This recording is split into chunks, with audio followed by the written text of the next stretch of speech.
Nina Teicholz is an award-winning investigative journalist and author best known for her groundbreaking work on dietary fats and nutrition science. Her book, The Big Fat Surprise, which challenged conventional wisdom about saturated fats, has been instrumental in making us rethink dietary guidelines.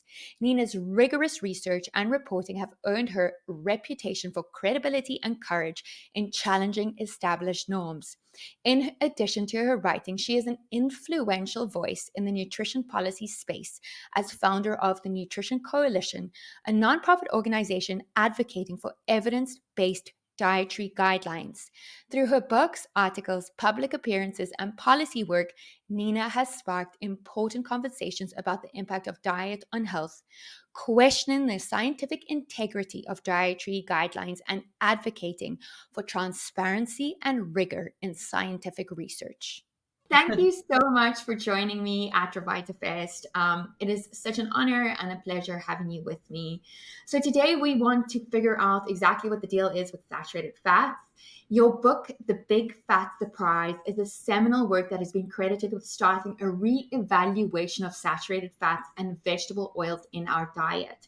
What were some of the most surprising discoveries that you made during your research? Well, it's great to be here. Thank you for having me. I think the most surprising revelations of the nearly 10 years I spent researching that book were its central themes, really, which were that everything we had been taught about what are good fats versus bad fats was the reverse, in fact, from which we had everything that we had been told. So, and this was just this ongoing surprise to me. It took me a very long time to convince myself that it could actually be true because all of our public health authorities say avoid saturated fats, right? Those are the fats primarily in meat and dairy, and swap them out for polyunsaturated vegetable oils, soybean, safflower, sunflower, corn oil. And that is as you know, in our family when I was young, that is what we did. We stopped cooking things in butter and we had bottles of vegetable oils in our cabinets. And so what I was able to piece together was the story of how that idea was first, where that idea came from. What was the origin story of that idea? It wasn't always true that we believed saturated fats were were bad for us or that they caused heart disease. Because in fact, the main cooking fats for most of our human history in the West were lard and butter, and then also tallow and suet and other hard fats from animals. So the story of how we came to believe that saturated fats are bad has been told many times, and probably people know this, but there was a scientist named Ancel Keys who proposed this idea in the 1950s. At a moment in time, President Eisenhower had a heart attack in 1955, and the entire nation was focused on this question of what caused this heart attack, and indeed what caused heart disease generally, which had been almost non-existent in the early 1900s and had risen to become the number one killer of men. And nobody really knew what caused heart disease. There were various different ideas. One was that it was vitamin deficiency. Another was that it was the rising tide of auto exhaust on the roads. Another was that it was the type A personality where people get stressed and run around and then have a heart attack. Those were all viable theories promoted by credible scientists. But Ancel Keys he was a very compelling speaker. He was very charismatic. He was able to argue, really, even according to his colleagues, he was a little intimidating and would argue anyone to the death, as they put it. And he was able to insert his idea into the American Heart Association, which was the primary and still is official group that counsels people on heart disease. In 1961, the first advice anywhere in the world comes out telling people, limit your saturated fats, replace them with polyunsaturated vegetable oils, and that is your best measure of prevention against heart disease. So that is really where it all began.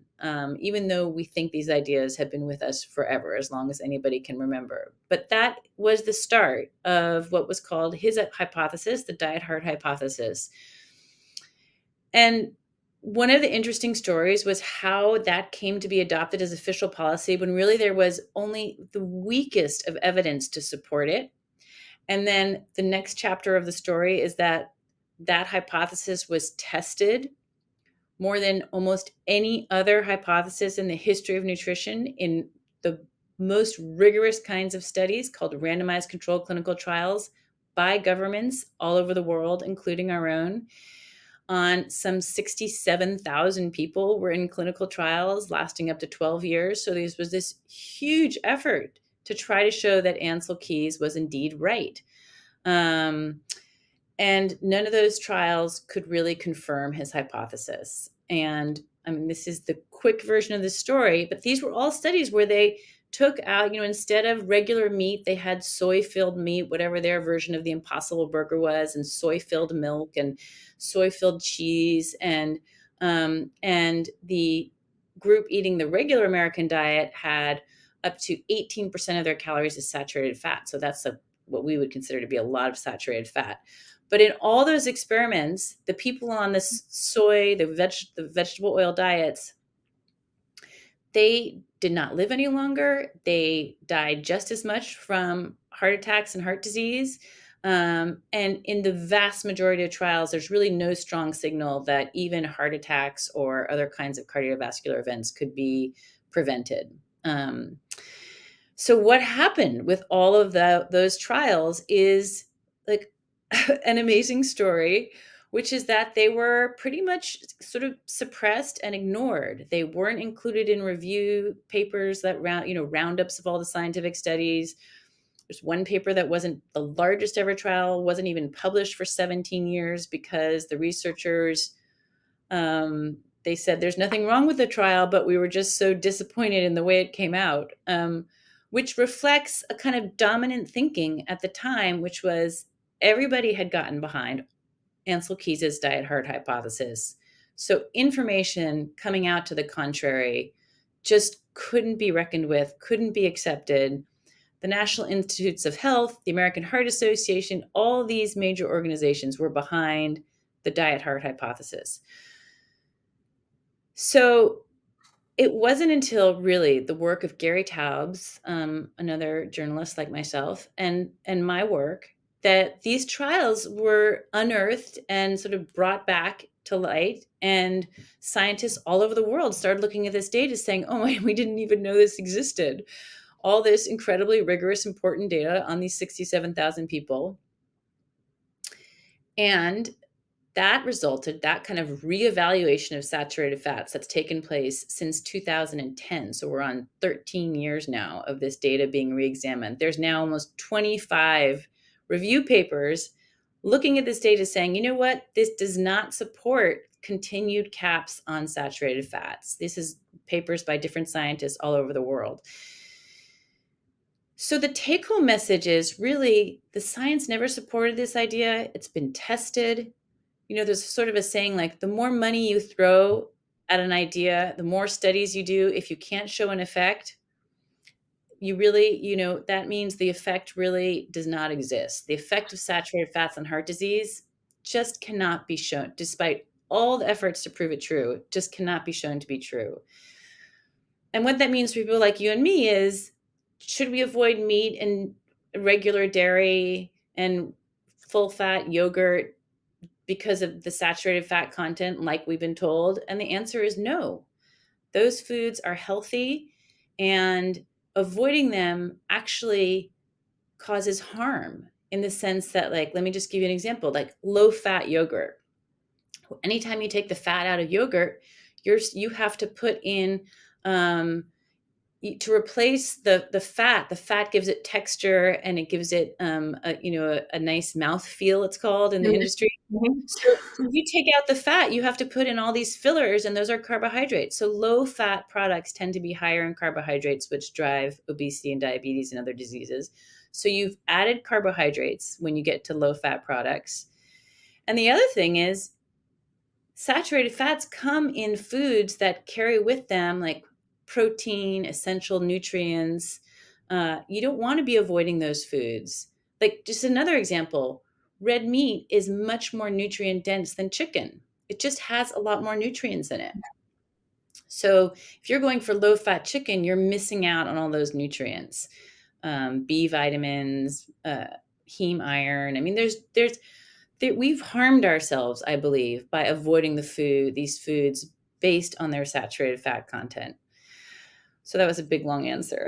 No, I love that. I love that. Here's the thing though, like with all this research, with the diet heart hypothesis having been disproved over and over again, with all this research that doesn't support it and all the new research that has come out that does support our view of things, why do you believe that there is still this huge the public still has this perception that saturated fats is so bad. Like, why does that gap still exist? Well, the main reason is that our formal dietary guidelines at the American Heart Association and the US government's US dietary guidelines for Americans, which are hugely influential. I mean, you may not know about them, you and I, but they're considered the gold standard by all doctors, dietitians, nutritionists, nurses. So they're downloaded through our healthcare system. They're also taught in K through 12 education. They're taught in medical schools. I mean, they have a huge influence on what we think is a healthy diet. And those policies still include a cap on saturated fat and tell us to replace that fat with really mostly soybean oil is what they're telling us to replace it with. So as long as that policy is there, it's going to be very hard to change people's views. And why is that policy still there when there's now the vast majority of science says the contrary? And the short answer is that science is just being ignored. So those 25 review papers I told you about, Yeah. that said, the evidence really doesn't exist to keep these caps on saturated fats in place. My group, and which is working towards evidence-based nutrition policy, we've submitted those papers. They refuse to look at them. We have had authors of those papers, the top level experts, go and talk to people at the guideline process or give testimony, and they refuse to listen to it. They refuse to accept the science. They won't read it. They won't look at it, and they just deny that it exists. Like, they literally deny it exists. And you can see that also in the media where, what's the scoop on saturated fats? And they just deny the existence of all these clinical trials. Again, like, one of the largest bodies of scientific literature on nutrition in the world is this body of clinical trials testing to see if saturated fats cause heart disease. Oh, When people say, oh, we can't do clinical trials in nutrition, or, we don't have enough data and all we have is this weak data, so we have to rely on the weak data, what they're ignoring is the clinical trials exist, but we are ignoring them. I mean, we do have amazing, rigorous data, and it's just not being listened to. And if you ask me why our authorities are not listening or looking at this data, I can give you, a couple answers. One is that there's just bureaucratic sclerosis that exists. There's cognitive dissonance. People do not want to change their minds. Their whole careers depend on it. They don't want bureaucracies that depend on the public trust, don't want to be flip-flopping and changing their advice to the public. There are powerful, powerful vested interests behind eliminating natural foods with saturated fats in them, like meat and dairy. All of the packaged and processed food industries would like to get rid of those foods so that they can replace them, take those foods off the dinner plate, replace them with your packaged pastas and all that highly processed manufactured foods. There are people who don't want humans eating animal foods because they think that will destroy the climate. So there's a number of vested interests aimed at trying to keep those saturated fat caps in place to prevent people from eating these natural nutrient dense foods. which is a tragedy for public health. Well, it's criminal, right? It's absolutely criminal. I'm sure you don't want to say those words, but I think I'm happy to just speak out. But Nina, can we just touch on something that you mentioned, which is cognitive dissonance and Yes. Well, how this shows up? Like, what is what that? I mean, evidence? well, it's interesting. I mean, we all humans have a tremendously difficult time living with cognitive dissonance, which is seeing something that is the opposite of what you believe to be true. And that's natural. If I'm a religious Jew and I look out at a sea of people with another faith, I'm like, there's part of me that doesn't want to accept that, or there's so many forms where we are biased against the information that we're looking at. We're all like that.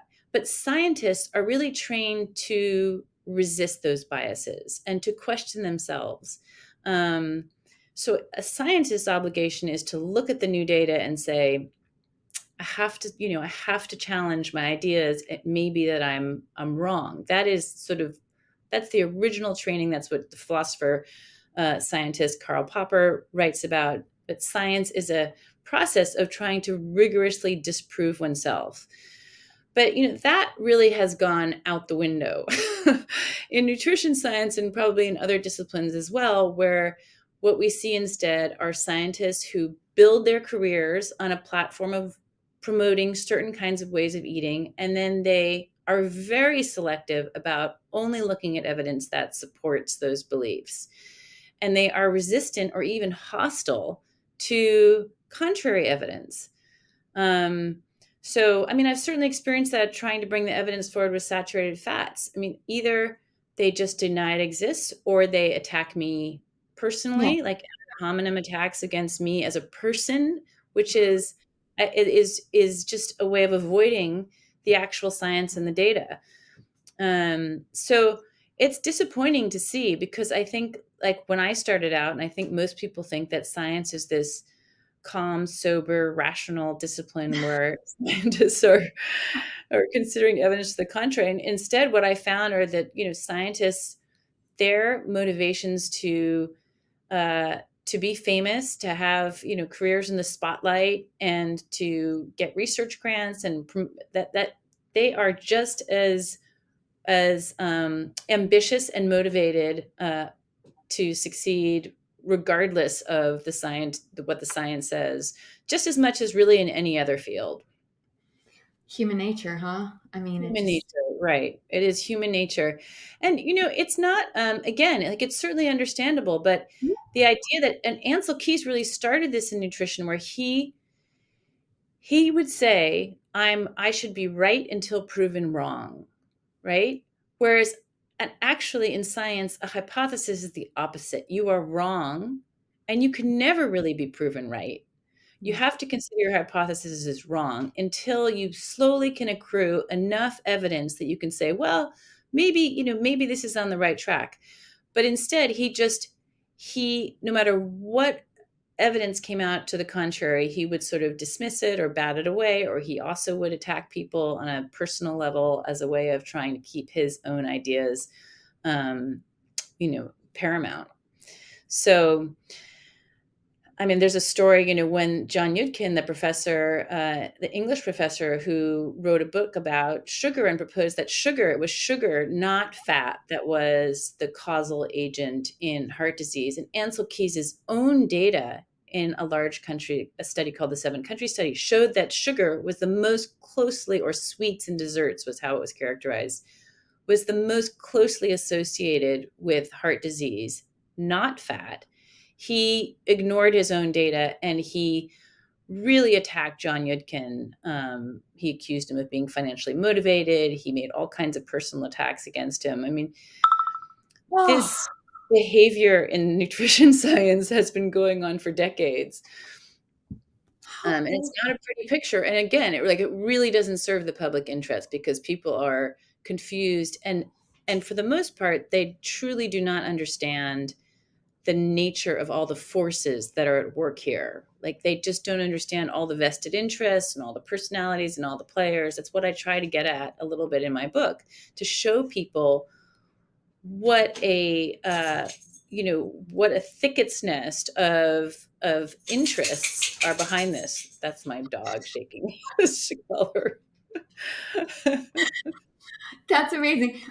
We have a couple of minutes left, but I want us to just touch on vegetable oils real quick before we get done. Yeah.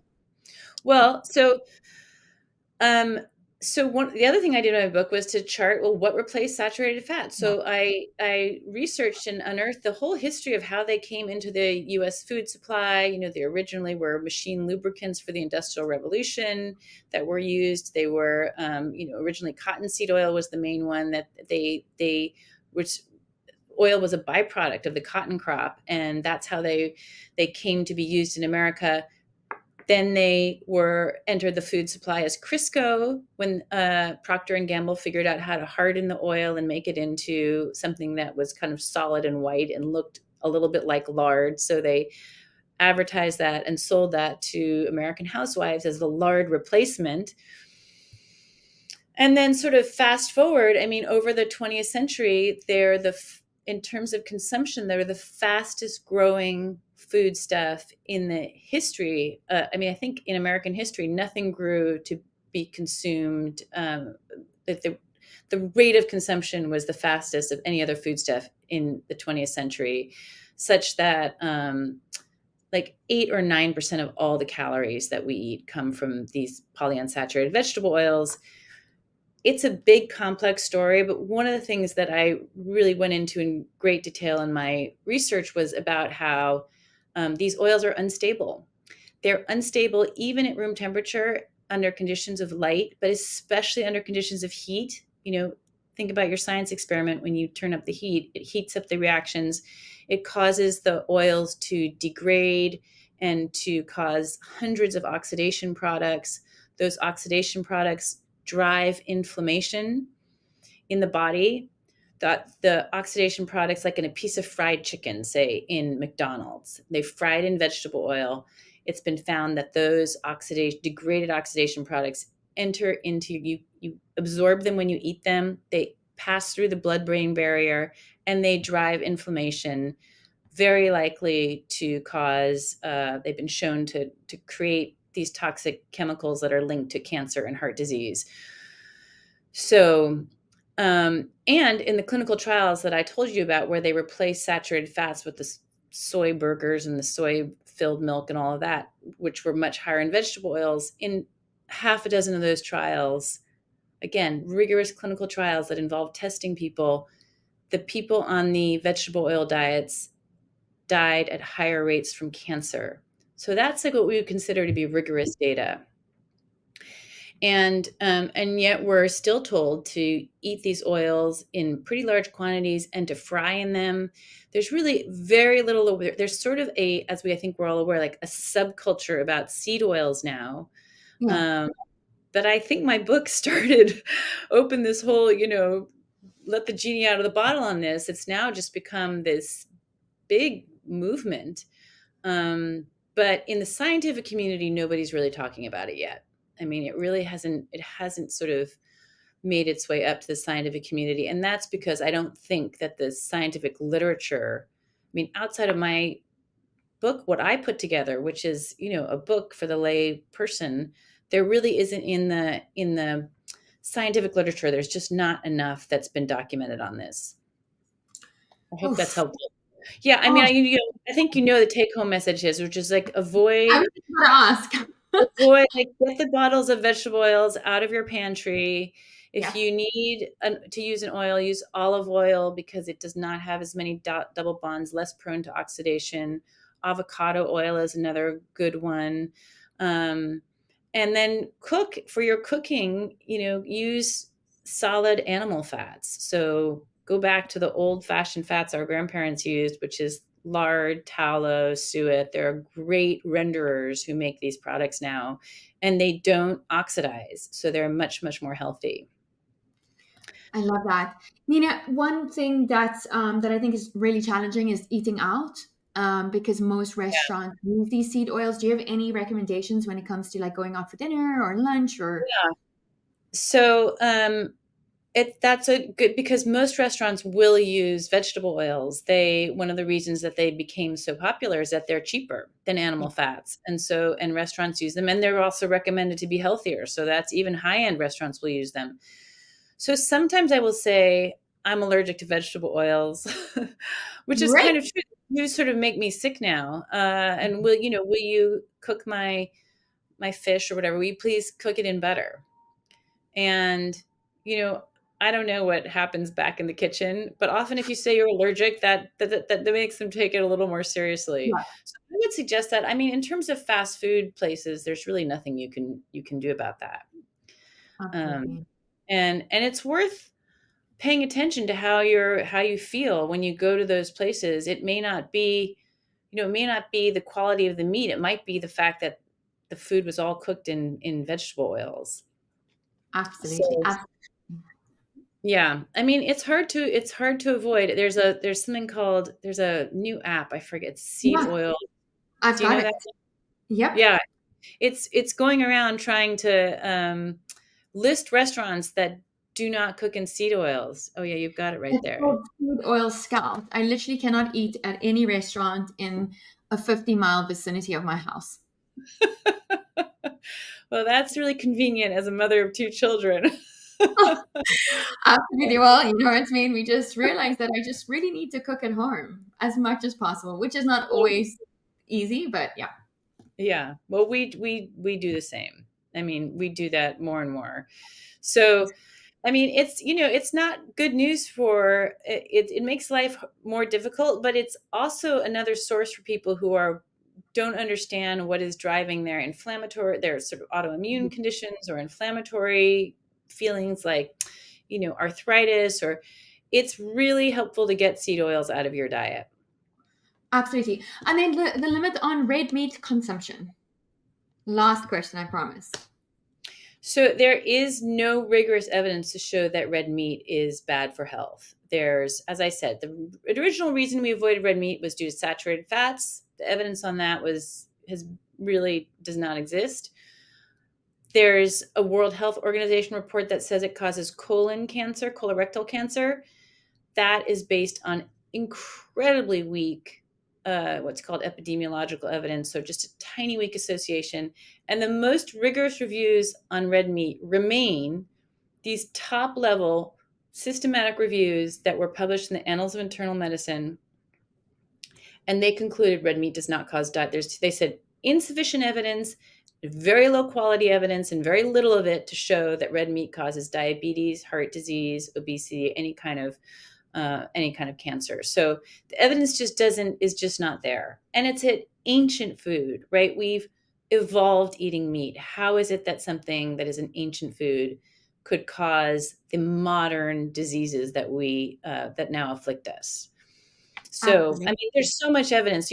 Red meat consumption has declined by 28% since 1970 at the same time that obesity and diabetes have skyrocketed. So, I mean, there's just there's no correlation. There's no rigorous evidence. Like there really isn't evidence against red meat. What there is a massive propaganda campaign against red meat that makes it almost impossible for people to kind of like go up against those headwinds, but the evidence is just not there. I love that. And I think, in summary, basically, if you want to eat red meat, do it, right? And stay away from vegetable oils as much as possible. Mina, And thank you so much. Yeah. And no, and I said, and don't fear whole fat dairy or don't fear fat in general. I love that. Well, thank you so much for joining us today. It is such an honor having you as part of Revitavest. I'm so grateful. Thank you, Karen. It's great to talk to you.